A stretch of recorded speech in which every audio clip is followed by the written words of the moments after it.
The city wakes in silence, the kind of silence that follows chaos, the silence of a country waiting for a verdict that could reshape its soul. Morning light slides across the marble pillars of the Supreme Court. Inside, a man stands before the mirror. Justice Alexander Roan, 65. The robe draped over his arm looks heavier than law itself. His eyes, calm, practiced, unreadable, give away nothing. But his reflection trembles faintly, betrayed by the weight of everything he's about to face. He glances at the television on the corner shelf. A news anchor's voice fills the air. Leaked documents suggest Justice Alexander Roan privately discussed upcoming rulings with political aides months before the decisions were made. He turns off the screen. The silence returns, louder now. He picks up his robe, sets it on his shoulders, and walks toward the chamber. Each step echoes down the marble corridor, the sound of dignity clinging to the edge of ruin. Across the city, inside a high-rise office overlooking the Capitol dome, Congresswoman Nia Cole scrolls through her tablet. Her sharp eyes scan the leaked memo line by line. She reads the words again. The ideological balance of the court must be preserved. She exhales through her nose, calm but furious. Her aide Malik stands by the door. They've called an emergency ethics session. They want you to lead it. Of course they do, she says flatly. They think I'll do their dirty work, keep it clean, make it quiet. Malik hesitates. And you won't? She looks up. Quiet is how corruption breathes. She grabs her coat and steps into the hallway, her heels striking the tile like gavel blows. By noon, the Capitol is surrounded by reporters. Cameras flash, microphones rise like a forest of weapons. Every lens is aimed at one question: is America's highest judge also its most dangerous? Inside the Ethics Committee chamber, the atmosphere is thick.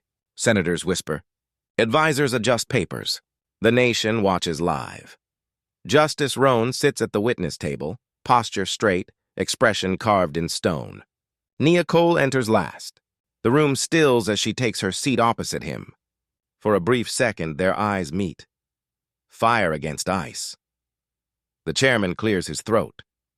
This hearing is convened to address allegations concerning Justice Alexander Roan, regarding potential ethical misconduct and premature discussions of active cases. The words hang in the air like a blade. Nia speaks first. Justice Roan, she begins evenly, you've served this nation for over 30 years. You've been called brilliant, consistent, incorruptible. But the evidence before this committee paints a different picture. One of coordination, of influence, of decisions made not from the bench but from behind closed doors. Roan doesn't flinch. If I may, Congresswoman, the Supreme Court is not a stage for political theater. The independence of our justices must remain sacred. Independence, she repeats softly. Is that what we call secrecy now? A ripple moves through the crowd. Malik, seated behind Nia, watches carefully. Recording every micro-expression of the man across the table, Roan adjusts his tie. When one dedicates his life to interpreting the Constitution, it's easy for outsiders to confuse foresight with bias. Then help me understand, she says. This memo, your words, they outline an ideological correction to an ongoing case. What ideology exactly were you correcting? He looks down at the paper she holds. The context, he says slowly, is academic. Internal discussion notes. Nothing more. Written on Supreme Court letterhead, she cuts in. Whispers sweep through the chamber. Nia leans closer. Tell me, Justice, when did impartiality start coming with a logo? Roan straightens his back. You've made your point. No, she replies. I've just started. Outside, the crowd chants louder. No one above the law. We want the truth. The sound bleeds into the room, echoing off the wood panels. Hours pass. The questioning grows sharper. Cameras catch every flicker of emotion, every tremor in Roan's hand as he grips his pen. When the hearing adjourns, he walks through the hallway surrounded by security. A reporter shouts, Justice Roan, do you deny coordinating with political leaders before key rulings? He keeps walking. Another voice yells, Do you believe you're above accountability? He stops, just for a second, then walks on without a word. That night, his home is silent. His wife, Margaret, sits in the living room, knitting with trembling hands. She doesn't look up when he enters. "You didn't tell me," she says softly. There was nothing to tell. She finally meets his eyes. There's always something to tell. He looks away, removes his tie, and sets it on the chair. The weight of the day presses into his shoulders.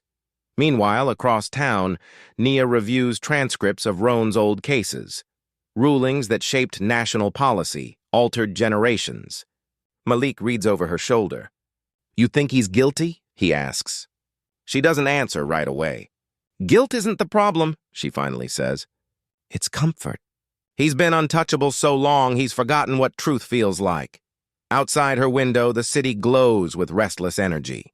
Protesters gather in the streets below, holding candles and signs. One reads, "Truth doesn't wear a robe." She stares down at it, her jaw tight. They're not wrong. The next morning, a storm rolls in.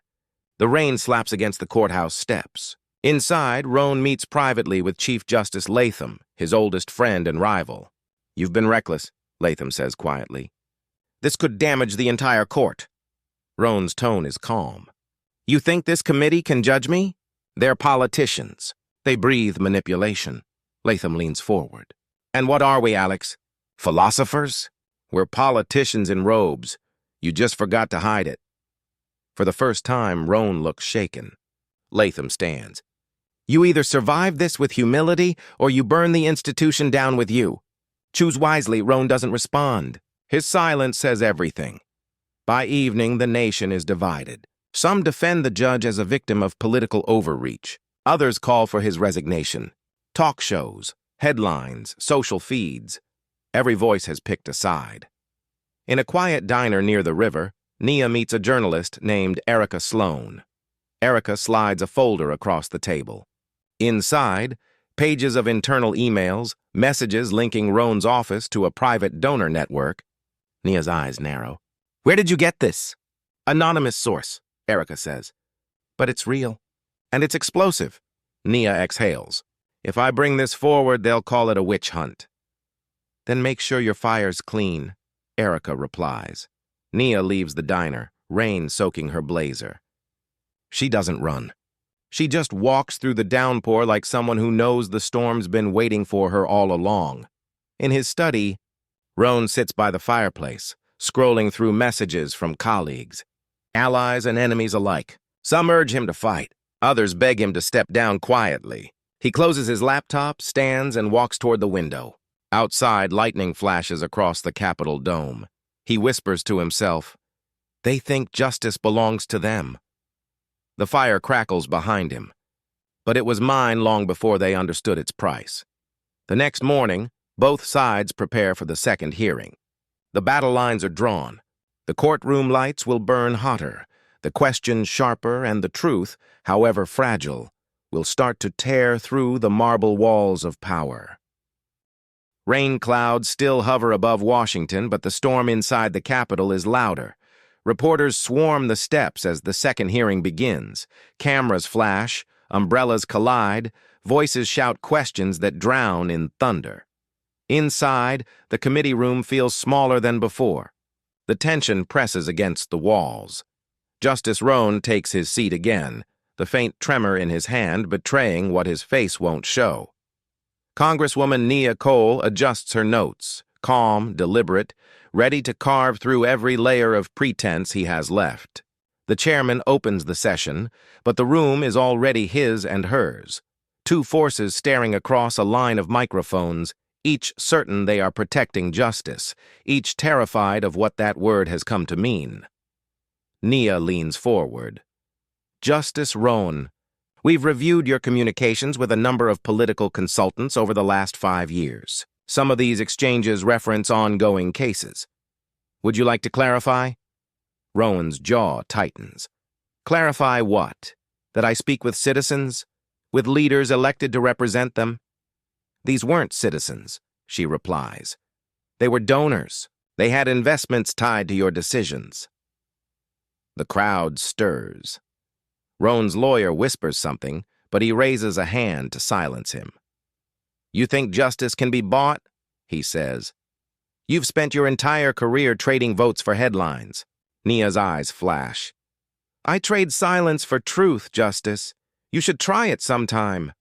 The sound of typing fills the room as reporters capture every word. Hours later, during recess, Nia steps into the hallway. Malik is waiting. It's working, he says. He's cracking. Not enough, she replies. He's too proud to break in public. So what's the next move? She hesitates, then pulls a small flash drive from her pocket. This came from the journalist. It's proof he coordinated rulings with a political strategist. If I release it, it'll end him. Malik's voice drops. If you release it without authorization, it ends you too. I didn't come here to survive, she says. I came here to clean house. That night she sits alone in her apartment. The city hums below. Sirens, rain, distant chants. On her laptop screen, the file opens. Emails between Roan and a senator's chief of staff discussing the timing of a case and its impact on upcoming legislation. Her finger hovers over the send button. Then she closes the laptop. Not yet. Truth has its own clock. Across town, Roan sits at his desk, writing by hand. A letter, not to the committee, not to his colleagues, but to his daughter, a journalist living abroad. The words flow like confession. I thought I could steer the ship without sinking it, but perhaps the rot began with my own certainty. He stops, folds the paper, and tucks it into an envelope. In the morning, Nia enters her office to find Malik pale and breathless. Someone leaked the file, he says. But not from us. Her stomach sinks. Then who? He hands her a tablet. The headline flashes across every network. Secret emails expose Supreme Court influence. Her phone buzzes nonstop. Reporters, senators, allies, enemies. She looks out the window. The streets below boil with protesters. Some hold her face on signs, hero to some, villain to others. The hearing is postponed for 24 hours while the nation digests the chaos. But the story doesn't pause. In diners, in offices, in classrooms, people argue over truth, over loyalty, over who deserves to define justice. Late at night, Nia meets Erica Sloan again. The journalist's eyes are dark with exhaustion. Wasn't me, Erica says. Someone else wanted this out. Who benefits from it? Erica hesitates. Roan's political enemies. They wanted him destroyed before he could talk. Talk about what? The deals that didn't make it to paper. Nia realizes this isn't just about one man. It's an entire system feeding on its own decay. Meanwhile, Roan's home is surrounded by cameras. His wife sits beside him on the couch, watching the news in silence. He turns to her. You once told me that power changes a man. You were wrong. It doesn't change him. It reveals him. She reaches for his hand, but he pulls away. I spent my life defending an institution I thought was sacred. Maybe it was never justice I served. Maybe it was pride. The next day, he walks into the courthouse without security. Reporters close in, shouting questions.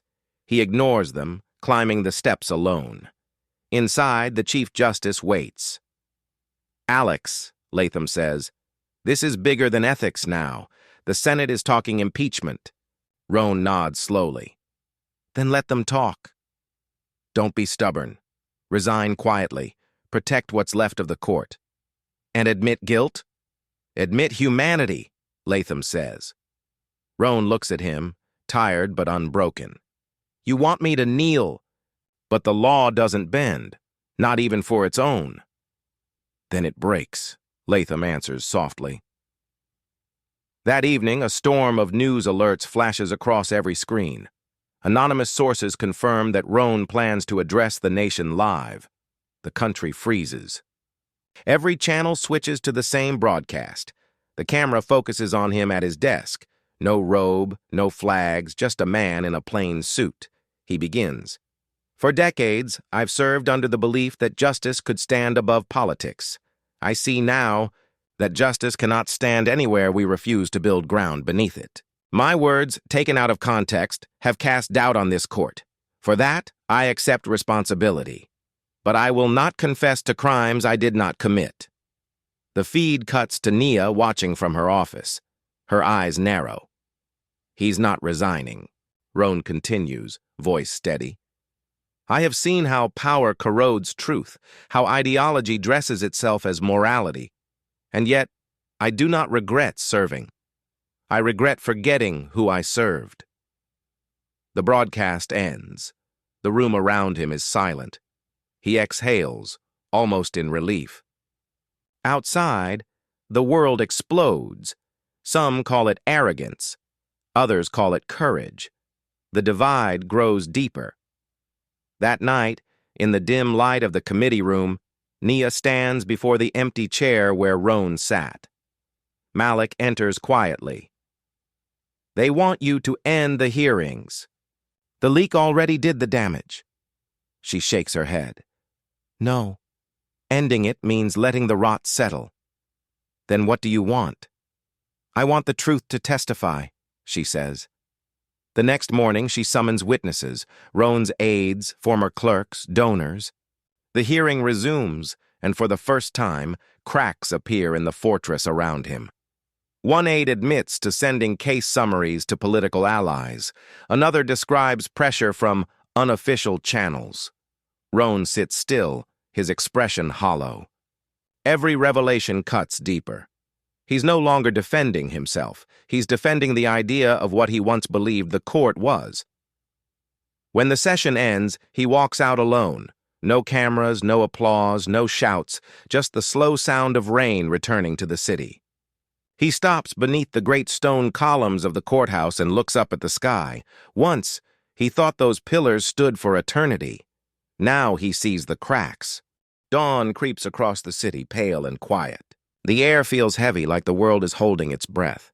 The hearings have stretched into weeks, the scandal consuming everything around it. In the committee chamber, the chairs look older now. The microphones sit like weapons left on a battlefield. Justice Roan enters slowly, his steps measured, his face drawn but proud. Congresswoman Nia Cole sits already waiting, notes spread neatly before her, but her eyes carry fatigue, not of body, but of belief. The chairman gives the floor. She doesn't even glance at her papers. Justice Roan, she says quietly, before we end these proceedings, I want to ask one final question. Why didn't you stop? He studies her for a long moment. You think I wanted this? You think any man spends his life climbing to the highest seat in the land just to watch it burn beneath him? Then what kept you there? He looks down at his hands. Fear. The kind that convinces you stepping back means everything you built was a lie. Her voice softens, the edge replaced by weariness. Maybe it was. The room falls still. Cameras zoom in, trying to catch the flicker of pain behind his eyes. Roan's gaze drifts across the committee table. Senators, staffers, aides, faces shifting between pity and disgust. You all came here to see me fall, he says. But you built the same ladder I climbed. You sold faith for votes, influence for silence. Now you want redemption at my expense. Nia looks at him, not with anger, but something close to understanding. Redemption isn't bought, she says. It's earned. And you can still earn it. Roan smiles faintly, a broken kind of smile. You still believe in that word? I have to, she answers. It's all I have left. The gavel falls. The committee votes unanimously to refer his case for impeachment. Gasps fill the room. Roan lowers his eyes, but his hands stay steady. That night, the Capitol glows under floodlights. Crowds fill the streets again, chanting, shouting, crying. Some demand justice. Others call it vengeance. In her office, Nia sits alone, the city's noise seeping through the window. Malik enters quietly, holding 2 cups of coffee. It's over, he says. She shakes her head. Nothing's over. They'll replace him, the machine will keep turning, and everyone will pretend this was accountability. You did the right thing. I did what the system allowed me to, she replies. That's not the same. Across town, Roan stands before the mirror again, the same one from the beginning. He's no longer wearing the robe. His suit is unbuttoned, his tie undone. The reflection stares back, stripped of title, stripped of power. On the desk lies his resignation letter. One sentence. For the sake of the court and the truth I once served, I resign. He sets his pen down, breathes deeply, and for the first time in years, there's no mask left to hold. He walks outside. The night air hits his face. Reporters shout questions from across the street, but he doesn't answer. He just keeps walking until the voices fade. Days later, the headlines read, Justice Roan resigns amid scandal. Court faces calls for reform. But the city doesn't stop. New stories replace the old. The cycle continues. Weeks pass. The hearings fade into memory. Then one morning, Nia receives a letter in the mail. No return address. Inside, a folded note, handwritten in precise cursive. Congresswoman Cole, you were right about me. I served the law, but forgot the people it was meant for. I once told my students that justice is a mirror. Thank you for making me look again. She holds the letter for a long moment, then places it inside her drawer beside her oath of office. Later that day, she walks out to the Capitol steps. The sun sets across the horizon, casting long shadows across the marble. Reporters rush past her, chasing newer stories. She doesn't follow. She just stands there, watching the flag ripple in the evening breeze. Malik joins her, hands in his pockets. Strange thing, he says. The world moved on already. That's what the world does, she replies. It forgets. Justice only works if we don't. Far away, in a quiet university classroom, Alexander Roan lectures to a small group of law students. No cameras, no microphones, no titles. He speaks slowly, thoughtfully. Power doesn't corrupt suddenly, he says. It whispers. It convinces you that compromise is duty, that silence is stability. But truth has a sound, and it always finds its way through the noise. A young student raises her hand. Do you believe the system can be fixed? He looks at her for a long moment. Only by those willing to break it first.